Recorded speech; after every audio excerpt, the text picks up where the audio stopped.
I want to start with this. So you have a dog that is a big part of your podcast. Yes, thanks. We have a dog Okay. that is kind of a big part of our podcast. And I think you might be able to help Eric with a few dog podcasting tips. So, Eric, why don't you just tell her what you did with the first dog? Well, okay. So my wife and my 2 daughters have wanted to have a dog for a long time. And I've been I wanted to ease my way into it, right? Sure. And one day I come home and we just have a dog. You didn't even have a say in it? I had no say in it. And That's interesting. And so Telling. Yes. And so then I was basically like, hey, can you guys just give this dog back? Like, based on principle and all that kind of stuff. So my wife, to her credit, was able to make somebody else buy the dog for more than she paid for it. So we had a joke. She flipped a dog. She flipped a dog. Yeah. It was pretty amazing. It's like those people who steal bikes and then sell them. I know. For parts, yeah. Did she groom the dog and take some glamorous photos? We had the dog for three days, so it was divide the number we made. So got a little its coat a little shinier and healthier. This is like a scheme you're running. I know. So a Ponzi scheme. So over the last maybe 2-3 months, my wife still wants a dog, and I'm like, I've been out of town a lot for work and everything. So I'm like, I finally was like, okay, go ahead, do what you want. But so I was at the AFC Championship game last week, and when I came home, I'm like, look, I only have one stipulation for this dog. Okay. We have to name it Sammy Watkins. Wow. Because it's the 5th member of our family. Like, it's the fifth most important member of our family. It's probably not going to contribute much. Gets hurt a lot. Yep. But it did come up big for me in this one instance of my life. Screwed me in fantasy. So my dog's name is Sammy Watkins. Are you serious? Yeah. This feels like a mistake. Yeah. So your dog's name is Lenny, right? Yeah, it's not. It's not Lenny Dykstra because of... We tell people that sometimes just because it makes people angry.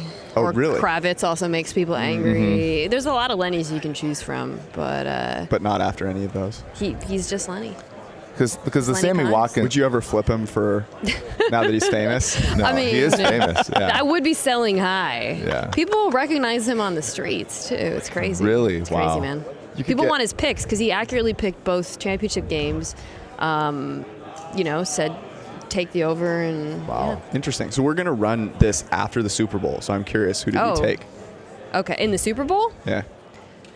He hasn't made his pick. Yeah, in the Super Bowl. Are you going to let us know? He hasn't broken down all the angles yet. Against the spread? Yeah. Well, it's the spread's one. Yeah, right. I think I said on my podcast that he's leaning Niners because he likes George Kittle, or as he calls him, George Kibble. Mom's leaning Niners too, but Mom's could be talked out of that. Where are you guys? Every single person we've had on so far. Where's your dog child at, Eric? Well... Has everyone said Niners? Everyone has said Niners. Yeah. Really? Because I just saw an ESPN thing, and we were in the Niners. People were in the minority. Mm-hmm.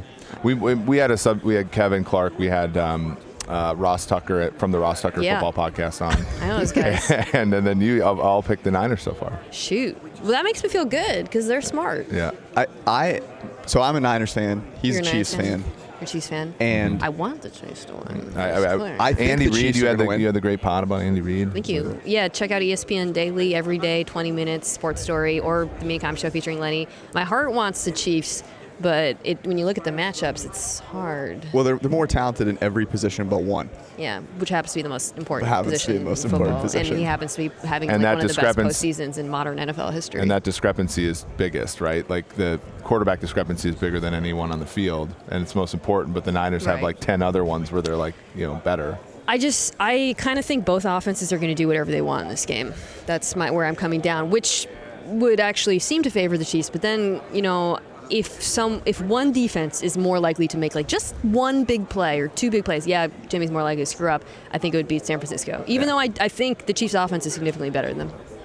I think whichever team gets out to a lead first is going to lose. Wait, what? Yeah. That's counterintuitive. So we were talking to PFT commentator yesterday, and he was saying how, look, Shanahan, he's learned his lesson. He's going to run the ball if he gets a lead. And I was like, that's how you lose the game. You run the ball when Yeah. you have the lead against Pat Mahomes, you're going to lose the game. So if they get down early, So that's interesting. I think they end up coming back. The prevent offense really hurt Tennessee, right? Like when they got the ball When up they 3. turtled up. Yeah. That's the funny thing about Tennessee is I went back and watched, like, first of all, a lot of the stuff we've been hearing about the Chiefs defense, I think, is way overblown in how much they've improved. And I mean, a lot of it is fake stats, like fake, counting stats. But also, Tennessee was pretty much doing what they wanted Real off wide play open action. Tannehill just missed a couple throws. He just missed yeah. a couple throws. I think every Chiefs DB got cooked on play action at least once. And Henry, I know obviously it wasn't what it's been, but it's not like he was unsuccessful running out of I formations. Not a lot of negative How did plays. they not win? Yeah. Yeah, I mean, the thing with the Chiefs defense is the bar is never to be great. The bar is to get 2 or 3 stops a game. Like that's all they have to. Yeah, that's all they have to do.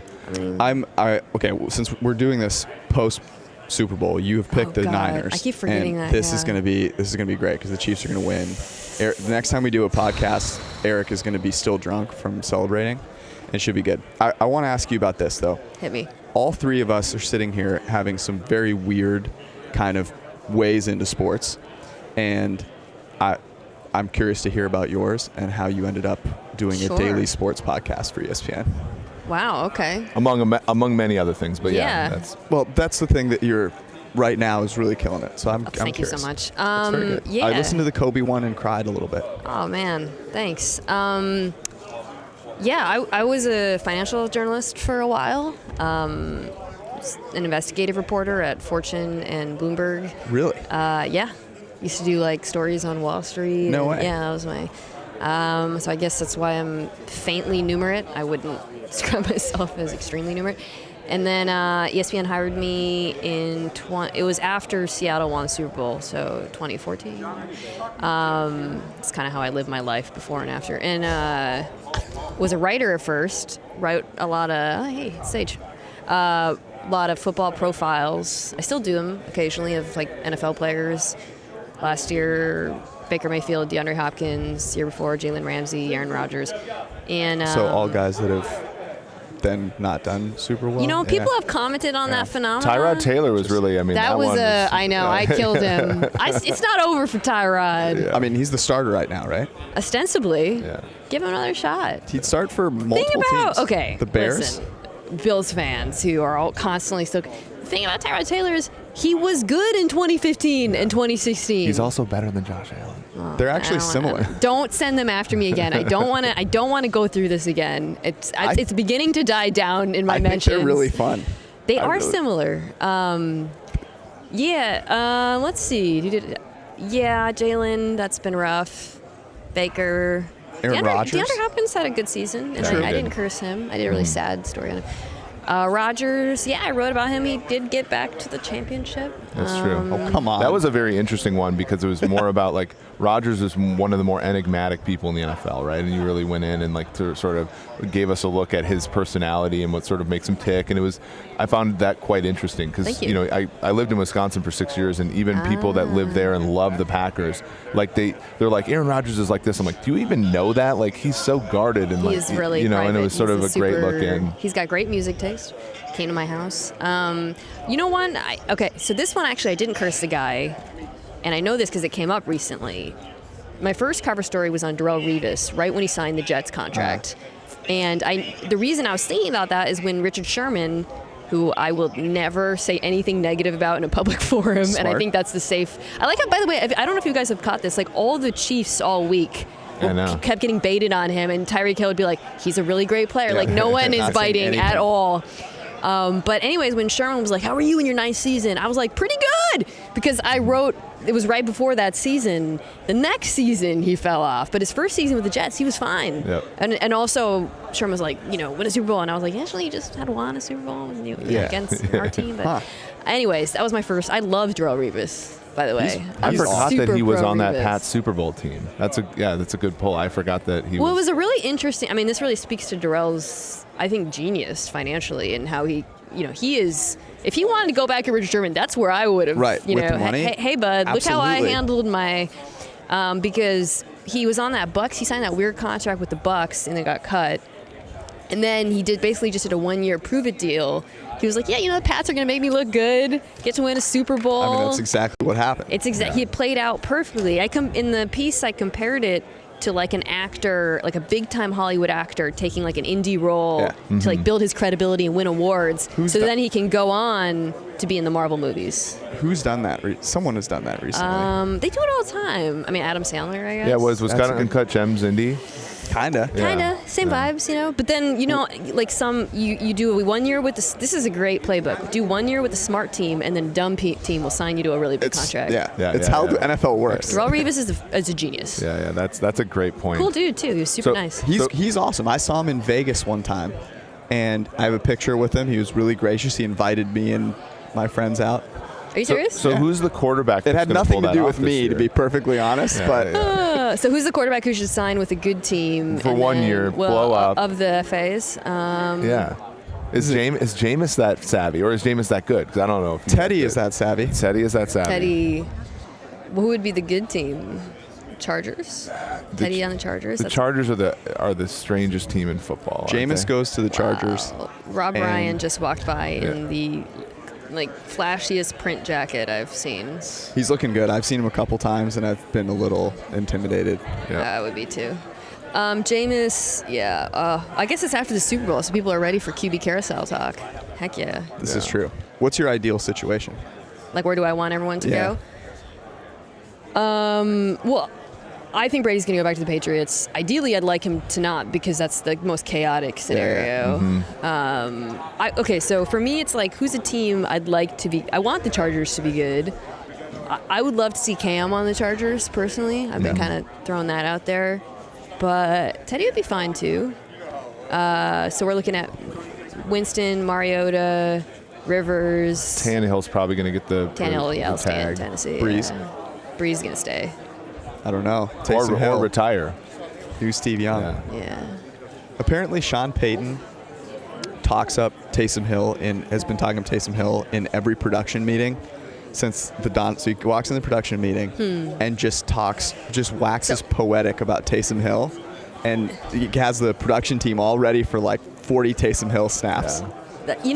I know this is airing after the Super Bowl, so everything I say about the Super Bowl is probably going to sound dumb because I'll be wrong. But I rewatched that game with a lot of interest, the Saints-Niners game, because I'm just trying to get a grasp on what we might see out of the Niners defense. I'm curious what you think about it, because I did the same thing. They had no answer for Taysom Hill. They were so shook and confused by him.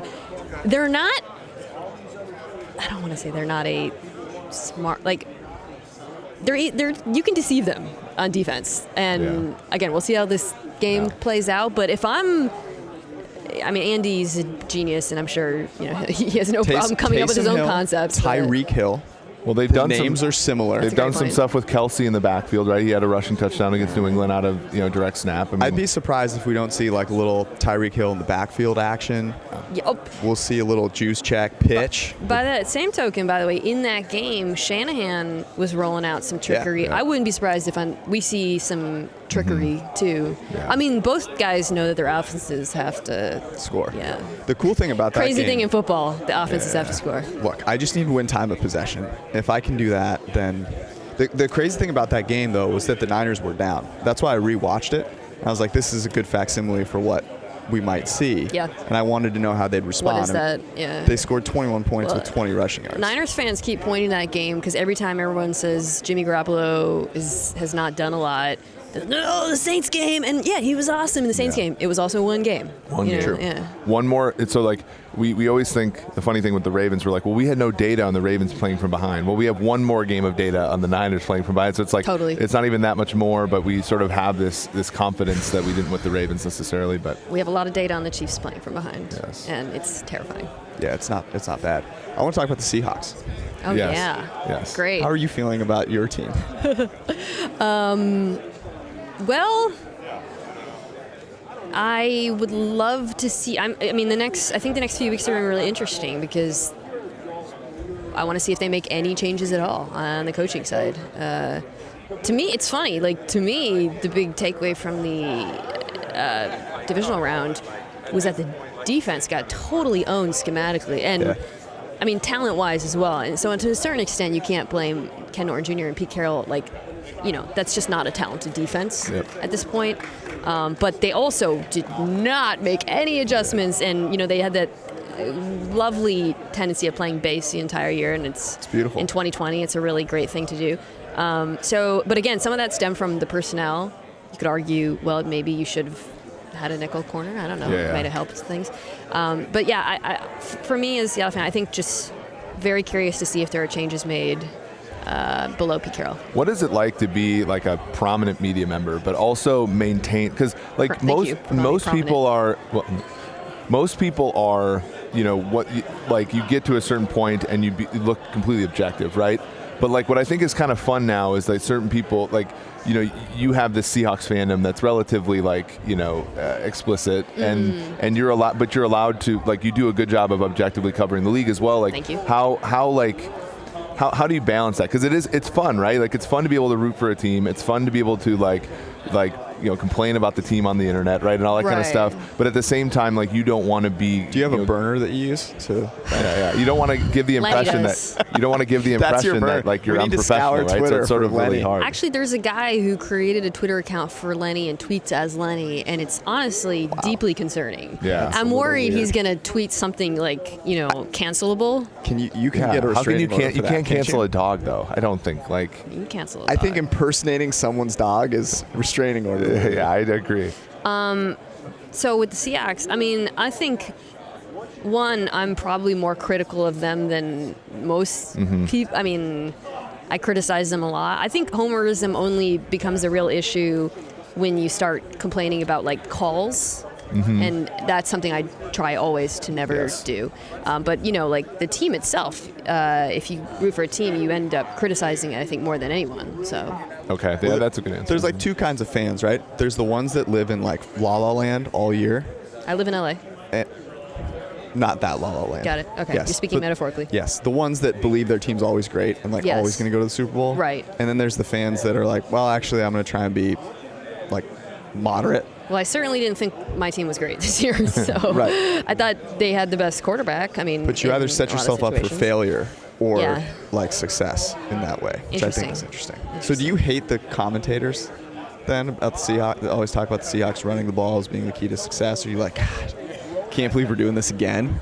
Because you've called a couple of Rams games, right? Some really. So you're part of the Ramily as well as being a Seahawks. Some thrilling John Wolford and Daryl Henderson action. Oh, Henderson, yeah. Actually, that was funny. I did those with Andrew Siciliano, did play-by-play, who's great. And we've been laughing all year because a lot of the players in those games ended up being weirdly relevant because the Rams don't play their starters, and we're like, no, these guys matter. And half of them, like half the line got injured. So like we were like, hey, Edwards, Evans. I can speak to that. And then even on the other, like in some of the games, like week 4 obviously is the worst. No one cares about anything. They were playing the Texans, and it wasn't even A.J. McCarron. It was Joe Webb. Wow. OG Taysom Hill. And so Andrew and I were just laughing, just like, hey, yeah. And at one point when it was the Texans were on the field, I was like, Tywan Jones is still in the NFL? I said to him. Boom, flash forward to the wildcard game, Tywan Jones, massive play on the field. We were rooting for Houston in that game because we had like a spread pick, and I'm like, I thought it was Tyler Ervin still. It's more like the same number. I was like, I felt like, unqualified to watch that game after I didn't know who that was. I think you're okay not knowing Tywan Jones would become a big contributor there, But did I answer your question? No. I mean, I've tweeted a couple times, can we stop just saying, like, analytics? The analytics say, like, just explain to people what's happening. It's not that hard. Here's, like, a sentence. You can explain this decision. And well, it is that hard. What it does, though, is it sort of, it has this effect where it's meant, like, when people use it poorly, it's meant to disarm the person who they're arguing against, right? It wants to be a trump card. When in reality, I think, and you do a great job of this, you said EPA on a preseason broadcast for the first time, and well, everyone knew what that meant. Yeah, well, George gives me crap for that. So the like sort of explaining what things are, because somebody on Twitter the other day was like, explain expected points added to me in a tweet. And I'm just like, well, it's the number of points you would expect after that play, right? And it's like, oh, that's not that bad, right? So then you invite people into the conversation. You're like, well, the reason the Seahawks running the ball on early downs is so bad is because it gets them further away from scoring, right? Even if you gain a yard, you're further away from scoring. And it's like, and you start to have this conversation with people, and they start to come around a little bit. I'm really trying to spread the gospel at our network, just not using total yards, not using, especially when we talk about running the football, to go back to what you're saying about the Seahawks, like, they're just trying to rather just saying, here's a statistic that's really useful. Like, let's start using this more. It doesn't even have to be EPA. Freaking, we're still in, yards per game or sometimes. So, Well, I have no problem with people, and I talk to Chris about this all the time, because Chris wants to be like on the frontier of talking about analytically smart decisions, but also doesn't want to say anything that Fred stresses this a bunch, their producer, like, we can't confuse people. Right. Like, I don't care if you cater to this 1%. What you can't do is lose the 80%. Right. And so, like, just make sure you don't do that, and trying to get him to say things that are correct factually without having to be like, hey, expected points added is the reason that this is the case. Right. Like, you can say, hey, the Niners are the 4th best offense passing the ball, and without saying, hey, here's the metric I'm using. Well, and that's the thing. Before we got into especially you got into it's hard. Like, you watch these games and you don't realize how fast this person has to relay that information, what the audience is, and sort of like how you don't have time to explain yourself, right? So you have to explain yourself while you're delivering the information simultaneously. That's just a difficult job. Yeah, I'm with you. You have a tattoo? I have 2. Two. Are they both Seahawks related? No, this is Super Bowl, but then I have a Korean flag on my shoulder. So I'm thinking of getting a tattoo. I've had one in mind for a while. I'm also like a huge Kobe Bryant fan. Okay. And so now I think it's okay for me to get a Kobe Bryant tattoo, and I'm wondering what the time frame is. Well, no, I think you should get a tattoo that like of an 8, because like teams should go for 2.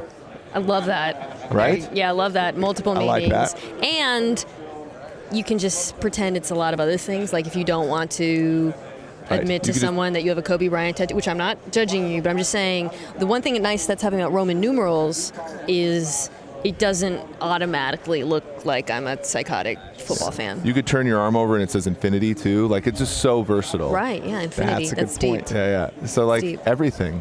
My girlfriend has actually said, I think you should get a Kobe Bryant tattoo, which is hilarious. Yeah, but what if you aren't with her forever? You don't know if your next girlfriend would like that. This is true. But 8 is multiple. Mm-hmm. Do you have a particular Kobe Bryant story that you like most? I'm sorry, I have to. I've listened. Ramona Shelburne is one of my favorites. Yeah, she's so fantastic. She's awesome. Yeah, and she had some really cool things to say, and I'm still mourning a little bit. Yeah, no, I get that. I don't. So I don't. I'm not. I wasn't a huge Kobe fan. Not a Lakers fan either, despite living in Los Angeles and being from Seattle. I kind of went off. That makes sense. NBA or whatever a bit, but I was really struck by like Richard Sherman's connection with him. Just to bring it back to football a little bit, I didn't realize they were so close. Neither did I. Until this happened. And he was like, Richard Sherman is not a guy who's afraid to talk about things. And even, he didn't really want to talk about it. And I think that spoke volumes. Yeah, that's crazy. Like, and you think about them, their mentality, though. Like, Sherman, it very much has that instinct that Kobe had, for better or worse in many cases, right? Like, he's going to be so great if they win. Oh, my God.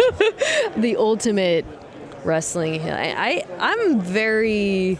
I know this is airing after. I'm so curious to see how the Chiefs go after him in this game, and how the Niners use him too. Quite frankly, I think they're gonna test him. Yeah, I mean, why would you not? Well, okay, so if they put Hill on him, which is kind of what I'm thinking. On that side, yeah. And he's not gonna. I don't think he's gonna travel. He's gonna give him like a 10-yard cushion. I mean, they're going to give them the underneath stuff. They've been giving most teams the underneath stuff. I mean, what if they, like, you remember week 1 of 2014, right, where the Packers trapped, what was it, Miles Boykin, or whatever that guy's name is? They literally sacrificed him on the right side of the field the entire game and never went to Sherman. I wonder if the Chiefs do that with somebody like Robinson or Watkins, though. Just to, like, sort of just say, look, like, we're just going to neutralize. 3-by-1, put one of the randos, right? your and then, dog, Yep. Sammy Watkins. Yeah, and then just say, and then say, okay, Hill, you can beat, was it Manuel Mosley? Better off than See, you can. Mosley's small and fast. Yeah, but Hill's interesting from a small receiver in that he has great contested catch skills, which is sort of different than a lot of guys that way. But yeah, I'd rather make him contest it than just be 6 sure, yards in front that's of the true. guy. But Sherman is so smart, right? Like Sherman is the Right. type of player that he just stays on top of routes so well that I wonder. Mosley's an undrafted player, a year and a half into the league. It's like, I don't know. I still would take my chance putting Hill on him a few more times a game, especially considering they don't travel. I can't wait to listen to this. I know After the game, the yeah, fact, I excited. know it's going to be bad. Yeah. Mina, appreciate it. The Daily Podcast, guys. ESPN, check it out, and your podcast with your dog. We're gonna have to bring Eric's dog on now. Mm-hmm. It's gonna be great. Especially if he wins like Super Bowl MVP or something. Yeah. That would be amazing. Yeah. That'd be incredible. Throw the damn ball shirts also Oh, available. thank you for that. I love it. You want to get rid of me and get back to more great PFF YouTube content? All you have to do is push that button right there and subscribe. Thanks for watching.